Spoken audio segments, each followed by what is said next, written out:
Such a powerful earthquake is rare in our region, and that the effects may not be over yet. Stacy Minot has more from Morgantown. Stacy? So most buildings stand up pretty good under the force of gravity because they're meant to support the weight, the vertical weight. But when you start to shake it side to side, then buildings tend, because they weren't designed to withstand side to side motion, that's where you see the buildings begin to fail and cracks begin to show up in walls and so on. Earthquakes just aren't something engineers in this region anticipate.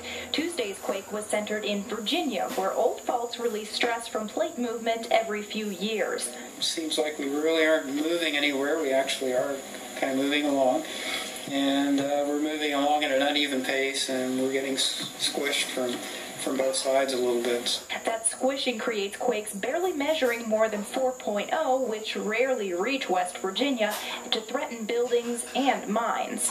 Those sections of rock are unstable, or they're bounded by fractures, and they might fall into the mine. So a little bit of shaking could very easily shake pieces of rock loose like that into a void, into the mine void.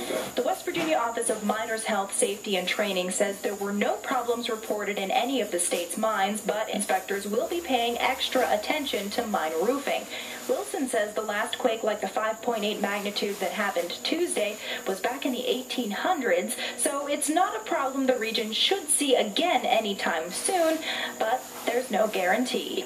We don't have a complete record, so we don't really understand the total behavior, the total potential for seismicity in different areas.